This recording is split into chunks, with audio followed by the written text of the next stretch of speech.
Christian സമൂഹത്തിനെതിരായ അതിക്രമം കഴിഞ്ഞ 10 വർഷത്തിൽ 500% വർദ്ധിച്ചെന്ന് കണക്കുകൾ.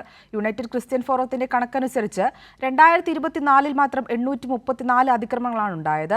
ക്രിസ്തുമസ് ആഘോഷങ്ങൾക്കിടെ കഴിഞ്ഞ 4 ദിവസമായി സംഘപരിവാർ അക്രമങ്ങൾ നടന്നുവരുന്നുണ്ട്.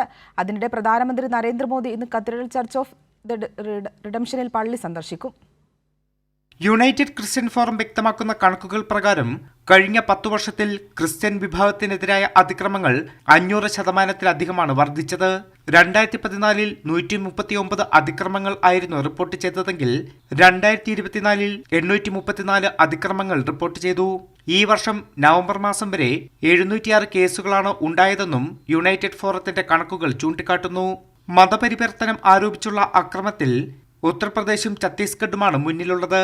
നവംബർ വരെ ഛത്തീസ്ഗഡിൽ 157 കേസുകളും ഉത്തർപ്രദേശിൽ 184 കേസുകളുമാണ് റിപ്പോർട്ട് ചെയ്തത്. ക്രിസ്മസ് ആഘോഷങ്ങളുടെ പശ്ചാത്തലത്തിൽ കഴിഞ്ഞ 4 ദിവസമായി വലിയ അക്രമങ്ങൾ തന്നെയാണ് BJP സംസ്ഥാനങ്ങളിൽ അഴിച്ചുവിടുന്നത്. ഛത്തീസ്ഗഡിൽ സംഘപരിവാർ സംഘടനകളുടെ ബന്ദ്, ദില്ലി ലജ്പത് നഗറിൽ കരോൾ സംഘത്തെ തീവ്ര ഹിന്ദുത്വവാദികൾ തടയുന്ന ദൃശ്യവും പുറത്തുവന്നു. ഒഡീഷയിൽ സാന്റാക്ലോസിന്റെ മുഖംമൂടിയും വസ്ത്രങ്ങളും മറ്റും വിൽക്കുകയായിരുന്ന കച്ചവടക്കാരനെ ഒരു സംഘം ഭീഷണിപ്പെടുത്തുന്ന ദൃശ്യങ്ങളും പ്രചരിക്കുന്നു. VHP-കാരൻ പുരോഹിതനെ ഭീഷണിപ്പെടുത്തുന്ന വീഡിയോയും സമൂഹ മാധ്യമങ്ങളിൽ പ്രചരിക്കുന്നുണ്ട്. യേശുക്രിസ്തു നമ്മുടെ ദൈവമല്ലെന്നും നമ്മുടെ ദൈവം ഭഗവാൻ രാമനെന്നും പറഞ്ഞായിരുന്നു ഭീഷണി.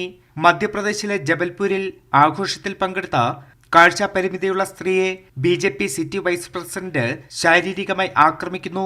ഇങ്ങനെ നീളുന്നുണ്ട് സംഘപരിവാറിന്റെ ക്രിസ്ത്യൻ വേട്ടകളുടെ കണക്കുകൾ. കൈരളി ന്യൂസ്, ദില്ലി.